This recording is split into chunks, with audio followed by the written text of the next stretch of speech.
Hi, everyone, and thanks for watching. I'm Dawn Nikorchuk, and I'm the lead author of chapter A1.6, or book chapter 37, on health applications.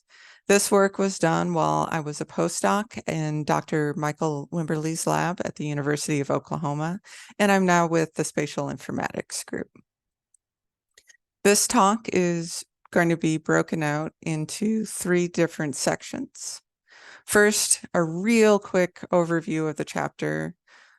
Second, some high-level theory about how Google Earth Engine and health can go together. And then a majority of the time will be spent going through the practicum and the code itself. This is a bit.ly link for these slides, so feel free to follow along. It's also in the chat.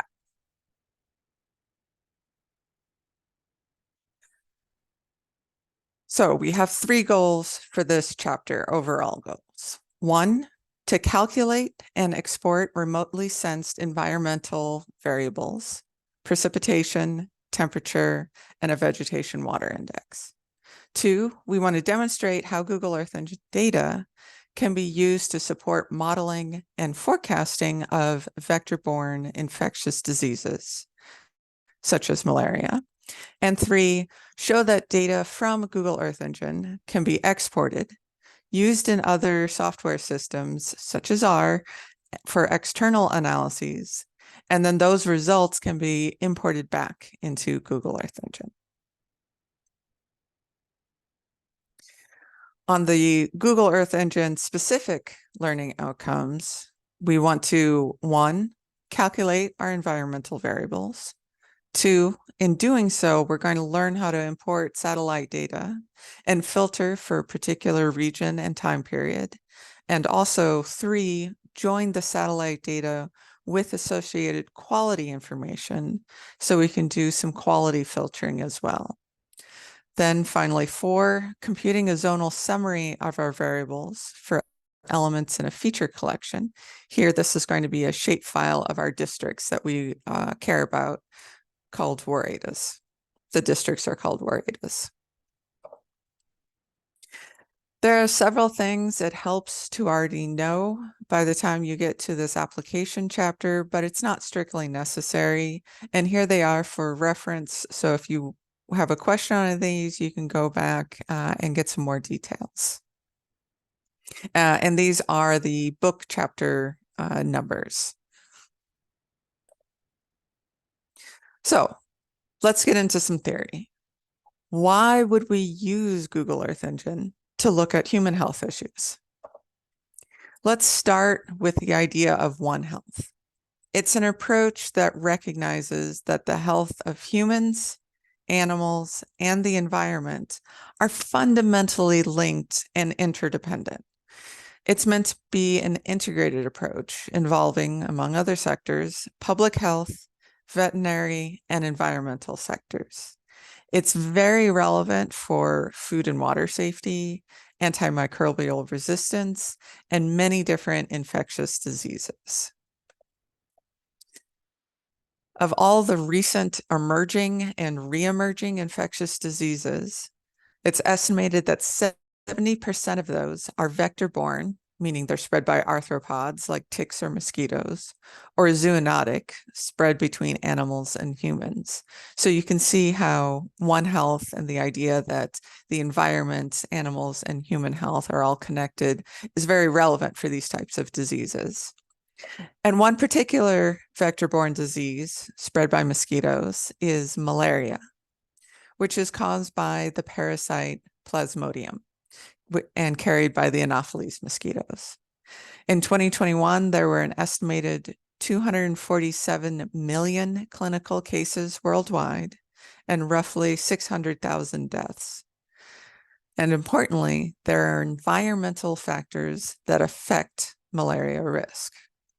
So what do I mean by that? Or what are some examples? The environment can affect the whole or different portions of the disease transmission system. Temperature and rain affects the habitat that mosquitoes live in. Temperature and humidity affects the growth rate and the mortality of mosquitoes. Temperature also affects the incubation of the parasite. Temperature also affects the mosquito biting rate, and all of this in turn affects transmission to and from humans. Mosquitoes get infected by biting a human who is infected with malaria, and then the mosquito can pass on the infection to another human at the next bite. So the environment is important, and we can use remote sensing to measure the environmental conditions. This is happening in many different places, many different associated fields. But for example, the health and air quality applications in the Applied Sciences program of the NASA Earth Sciences Division is focused on fostering applications of NASA Earth observation data to improve health decision making. We are using remotely sensed data to help model and forecast malaria. The epidemic prognosis incorporating disease and environmental monitoring for integrated assessment, otherwise known as epidemia, forecasting system, is a set of tools we coded in free, open access, or freely available software that integrate surveillance and environmental data to model and create short-term forecasts for environmentally mediated diseases, and specifically in this demo for malaria. It was developed over the course of 10 years with continuous public health feedback, and it includes environmental factors as predictors. At the bottom, here's some links for more information about this project. And we use Google Earth Engine to acquire the environmental data. This chapter and code is an extract from the larger Retrieving Environmental Analytics for Climate and Health, also called the REACH Earth Engine app. And the app has it's a graphical user interface, so it can be run by users without coding backgrounds, and an on-demand date range. We use Google Earth Engine for its range of data source availability, its computational ability with custom downloads, and fast results. So let's get into the code, which is an extract of that app that I was talking about. So first, here is how to access the book scripts in Google Earth Engine. There is a link here to accept the book repository. And then once you've done that, if it's not showing up in your list of repositories that you're a reader of, you can hit that refresh arrow and that should bring it up. We are looking for under Part A applications, A1 human applications, and A1.6 health applications, and the 8 checkpoints here. So for each of the sections, I am going to introduce the concept in the slides here, and then we will go into the code. So for section 1, we're importing the data that we're using. We are importing from several different data sources. We're pulling from the integrated multi-satellite retrievals for GPM rainfall estimates, the Terra land surface temperature, 8-day composites, MODIS BRDF, and MODIS quality data. And then we have our own data set that we're bringing into Google Earth Engine. And this is a shapefile. These are waredas or districts in the Amhara region of Ethiopia, our study site. So getting into the code, this is the first checkpoint. Up at the top here, we are importing all of those data products that we were just talking about, the ones from Google Earth Engine, and then the one that we uploaded that is our own data. I'm also creating an outer boundary to to more easily filter on our data products later. Then I'm just starting to hear, this is the problem with doing live demos. Sometimes it does not work. I have a feeling I clicked on something, accidentally edited something when I clicked on it. So I'll just open up that again. Yeah, I must have accidentally changed that. Sorry about that. So here we can see our WRADAs in Google Earth Engine.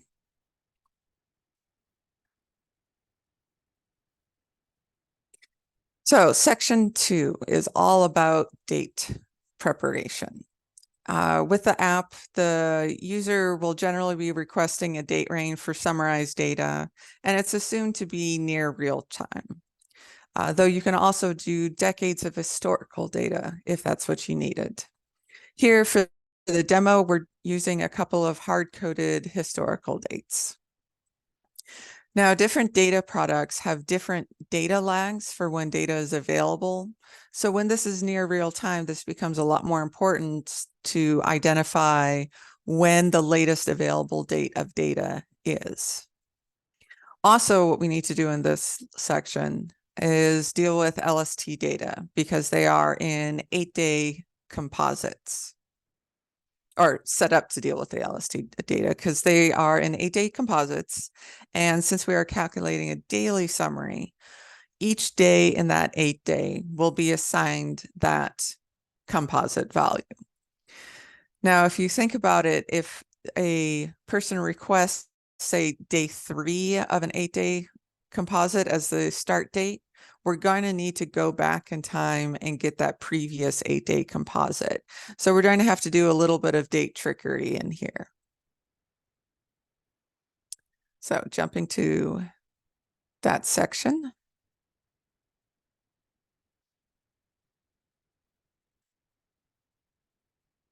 Here we are at the handling of dates.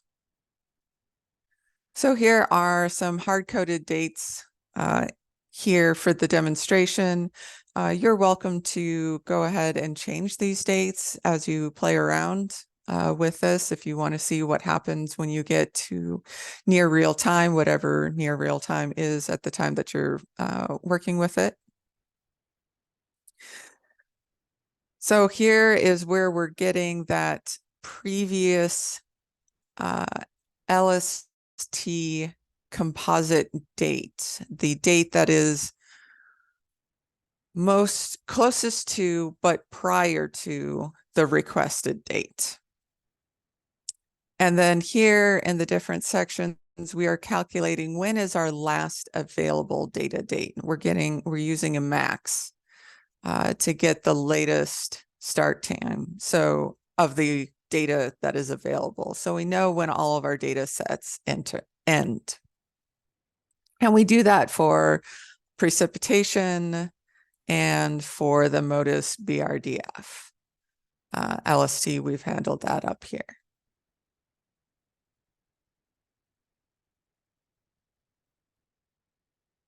So in section 3, here's where we start working with the environmental data and calculating our particular variable of interest. Section 3 is broken into 3 sections, and the next 2 sections are going to have very similar formats. So the first part is going to be doing a coarse filter of precipitation data and setting up some of more of the dates, creating the list of dates within the user requested date range, but only including when data is available at the end. We're also going to calculate our daily precipitation values. Now, the data product is reporting precipitation in millimeters per hour, recorded every half hour. So to calculate a daily summary, we're going to sum over the day and divide by 2. And then the third section is where we do a zonal summary. So we create a mean rainfall value per woreda per day and prepare for an export. Jumping back into the code, section 3 here now. Here, we're doing a coarse filter of our GPM, of our precipitation data, coarse filter by date and by our region, and selecting just precipitation. Then we have our end date of data, and we create a list of dates for the precipitation time series. So we don't want to skip any dates when we're listing our data. So we want an entry per every row. And it's not going to matter so much for precipitation, but it will matter in some of the other ones where we may not have data available for a particular day, but we still need an entry. So this is why we're doing this setup where we're making a list of dates, and we'll calculate our variable for each date or have a entry for that row, but a NA value, blank value. Here now is where we calculate our daily precipitation. We get the current date, are the dates that we're working on. We're creating a mapped function here. So this function is going to take whatever date we're looking at the moment, and then we're going to filter to that date. We're going to select our precipitation, sum, do a total sum for that day, but then because it's reported every half hour, multiply by 0.5, which is the same as dividing by 2.